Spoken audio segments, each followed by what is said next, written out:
जैसे कल एक भाई ने कमेंट किया था, सर मेरा दांत टूटा हुआ है तो क्या मेडिकल में कोई दिक्कत होगा क्या नहीं होगा सर बताइए। तो भाई अगर आपका दांत टूटा हुआ है तो फिलहाल जो स्क्रीन में व्हाट्सएप नंबर शो कर रहा है इससे मुझे उसका व्हाट्सएप पे फोटो भेज देना, मैं प्रॉपर आपको देख के बता पाऊंगा कि आपको जब भी मेडिकल लगता है कोई दिक्कत वहां पे होगी कि नहीं होगी। अगर आपका नॉर्मली थोड़ा बहुत दांत टूटा हुआ होगा तो कोई दिक्कत इसका ज्यादा इशू नहीं आता है, लेकिन आपका दांत अगर बिल्कुल अलग हो गया यानी निकल ही गया है तो वहां पे जब भी आपका मेडिकल होता है तो वहां पे दिक्कत आपको वहां पे देखने को मिल जाएगी। लेकिन जो व्हाट्सएप पे नंबर शो कर रहा है इसमें मुझे अपने दांत जो टूटा हुआ है उसकी फोटो भेज देना, मैं प्रॉपर आपको बता पाऊंगा कि मेडिकल में दिक्कत आएगी या नहीं आएगी। और एक दूसरा कमेंट आया था, इसमें पूछा जा रहा है सर मेरा कलर ब्लाइंडनेस है क्या दिक्कत होगी कि नहीं होगी। तो भाई ये तो परमानेंट होता, इसका हमेशा आपको दिक्कत देखने को मिलेगी। तो इससे अच्छा यही है जो फोर्स वाले जितनी भी आपकी वैकेंसियां आती है उसकी तैयारी ना करिएगा, क्योंकि इसकी जब भी आपका मेडिकल वहां पे लगे बिल्कुल आपको दिक्कत वहां पे देखने को मिल जाएगी। और दूसरा सवाल कल पूछा गया था, इसमें पूछ रहे हैं कि सर मैंने कक्षा में गेस्ट मार्क से पास किया हूं तो क्या आर्मी नर्सिंग का फॉर्म अप्लाई कर सकता हूं कि नहीं कर सकता हूं। मेरा हर सब्जेक्ट में 50 नंबर है तो क्या दिक्कत होगी कि नहीं होगी। तो भाई अगर आपको किसी भी सब्जेक्ट में गेस्ट मार्क लग गया हुआ है तो आप आर्मी नर्सिंग असिस्टेंट जो फॉर्म है उसमें बिल्कुल अप्लाई नहीं कर पाएंगे। तो आर्मी नर्सिंग का क्या है, जैसे आपका क्लर्क हो गया या टेक्निकल का हो गया या जीडी का हो गया, इसमें भी आप बिल्कुल फॉर्म अप्लाई नहीं कर पाएंगे। हाँ अगर आप 8वीं की मार्कशीट से ट्रेडमैन की वैकेंसी देखना चाह रहे हैं तो वो देख सकते हैं, उसमें कोई दिक्कत आपको नहीं होगी। और एक अगला डाउट था, इसमें पूछा गया है कि सर मेरा 10 का रनिंग है और 10 रुपए वाला स्टाम्प पेपर नहीं मिल रहा है तो क्या करूं। 20 वाले रुपए में स्टाम्प पेपर में एफिडेविट बनवा सकते हो, बिल्कुल बनवा सकते हैं, कोई दिक्कत आपको नहीं होगी। बस जो स्टाम्प पेपर होना चाहिए वो 10 रुपए से ऊपर वाला होना चाहिए, तो कोई दिक्कत आपका नहीं होगी, आप बनवा सकते हैं। और वहाँ फिजिकल देने जाएंगे, डॉक्यूमेंट वेरिफिकेशन जब वहाँ पे आपको कराया जाए कोई दिक्कत आपको वहाँ पे नहीं होगी। और एक अगला डाउट है, इसमें पूछा गया था सर मेरी एज 16/4/2006 है तो क्या 2024 में जो आपका army nursing assistant form apply होगा उसमें मेरा फॉर्म पड़ेगा कि नहीं पड़ेगा।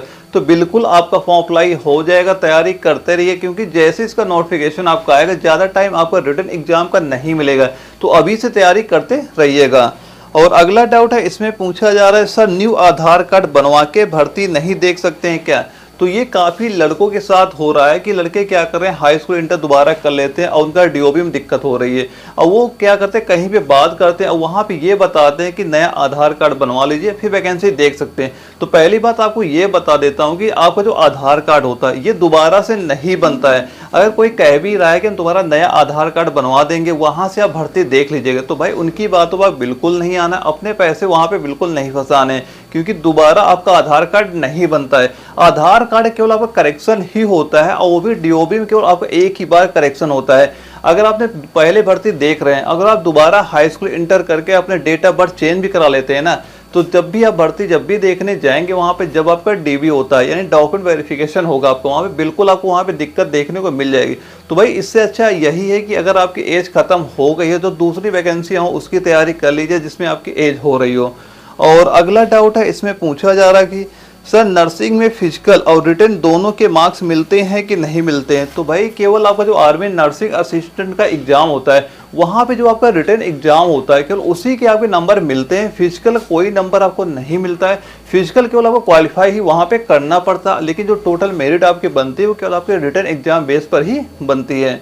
और जो अगला डाउट था, इसमें पूछा जा रहा है सर नर्सिंग असिस्टेंट में जो आपका प्रमोशन होता है ये कहाँ तक होता है। आप चाहे आर्मी नर्सिंग असिस्टेंट से भर्ती हुए हैं, चाहे आप जीडी से हुए, चाहे टेक्निकल, चाहे क्लर्क, चाहे ट्रेड से, सभी के जो आपके प्रमोशन होते हैं सेम होते हैं। क्योंकि जिसमें आपको जो सिपाही से अगर आप भर्ती होते हैं जो आपको पहला प्रमोशन होता है वो आपका नायक का बनता है, फिर दूसरा आपका हवलदार होता है, फिर उसके बाद आप बनते हैं नायक सूबेदार बनते हैं, फिर आप सूबेदार बनते हैं, फिर आप मेजर बनते हैं। तो आपको इस तरह के प्रमोशन आपको वहाँ पे देखने को मिल जाएंगे चाहे आप किसी भी ट्रेड से भर्ती हुए हों।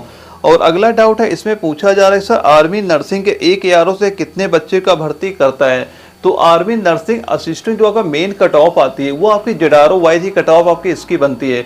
लेकिन अगर ये बात करें कि एक एआरओ में कितनी वैकेंसी आती है, तो एक एआरओ आप ये मान चलिएगा कम से कम आपको 15 से लेकर 25 के बीच आपको वैकेंसी देखने को मिल जाती है आर्मी नर्सिंग असिस्टेंट में। क्योंकि जो आपकी आर्मी नर्सिंग असिस्टेंट की पोस्ट होती है इसमें सबसे ज़्यादा कम वैकेंसी आपको देखने को मिलती है, लेकिन नौकरी अच्छी अगर आप तैयारी करते तो बिल्कुल आपको इसका एग्जाम क्वालिफाई हो जाएगा। और इसमें जो कॉम्पिटिशन भी होता है इतना कॉम्पिटिशन नहीं होता है, क्योंकि क्योंकि सबसे कम ज़्यादा लड़के वही होते हैं जो बायोलॉजी लिए रहते हैं। अगर आपको ये देखना है कि इसकी 15-20 वैकेंसी आ रही हैं और हम इसकी तैयारी छोड़ दें, बिल्कुल तैयारी छोड़िए मत, क्योंकि इसमें ज़्यादा लड़के भी नहीं मिल पाते। क्योंकि आजकल क्या होता है, लड़के ज़्यादा मैथ से करते हैं, आर्ट से करते हैं, बायोलॉजी से बहुत कम ही लड़का आपको देखने को मिलता है। और जो लड़का बायोलॉजी से करता है उसमें बहुत कम लड़के ऐसे होते हैं जो अप्लाई करते हैं आर्मी के लिए। तो आपके बिल्कुल चांस हो रहे हैं, अगर आपने बायोलॉजी ले रखी हो तैयारी करते रहिएगा, आपके चांस बिल्कुल बनेगा आर्मी नर्सिंग असिस्टेंट में जाने का। और एक अगला डाउट है, इसमें पूछा जा रहा है सर इंपॉर्टेंट क्वेश्चन सर लाते रहिए। वैसे मैं जो आपको कंप्लीट नोट्स प्रोवाइड करा रहा हूँ, अगर आप ये कंप्लीट नोट्स एक बार तैयार कर लेते हैं, आप यकीन मान चलिए कि आप जो भी एग्जाम देंगे आर्मी का, तो वहाँ पे 45 प्लस क्वेश्चन आपको यहाँ पे देखने को मिल जाएंगे। क्योंकि जो मैं आपको कंप्लीट नोट्स प्रोवाइड करा रहा हूँ सारा आपका न्यू पैटर्न बेस ही है। क्योंकि जहाँ पे सबसे ज़्यादा क्वेश्चन आ रहे हैं, चाहे आपका साइंस वाला पोर्सन हो जहाँ सबसे ज़्यादा क्वेश्चन पूछे जा रहे हैं, और जो मैथ वाला है जहाँ के आप इंपॉर्टेंट क्वेश्चन वही क्वेश्चन प्रोवाइड करा हूँ जो आगे बार बार रिपीट होते हैं। यानी सभी के टॉपिक वाइज मैं क्वेश्चन को प्रोवाइड करा दूंगा। अगर आप एक बार एक कंप्लीट नोट्स तैयार कर लेते हैं, यकीन मान चलना कि 45 प्लस क्वेश्चन आपको यहीं से देखने को मिल जाएंगे। अगर आपने नोट्स अभी तक नहीं लिए हो, नोट्स ले लेना और इनको तैयारी करना स्टार्ट कर देना। अगर आप एक बार कंप्लीट नोट्स तैयार कर लेंगे तो एग्जाम आपको इसी 2024 में क्वालिफाई हो जाएगा। और जो अगला डाउट है, इसमें पूछा जा रहा है जय हिंद सर, क्या टेक्निकल की एज 23 साल होगी कि नहीं होगी, और मेरी जो डेट ऑफ बर्थ 2001 है कि मेरा फॉर्म अप्लाई होगा कि नहीं होगा।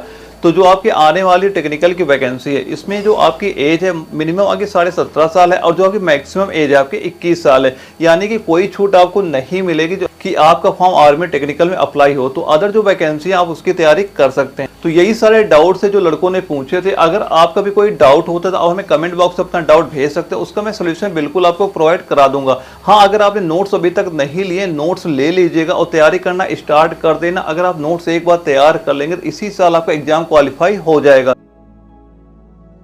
अगर आपका कोई डाउट होता है आप हमें कमेंट बॉक्स में बताना ना भूलिएगा। ओके दोस्तों, मिलते हैं अगले वीडियो में, तब तक के लिए जय हिंद।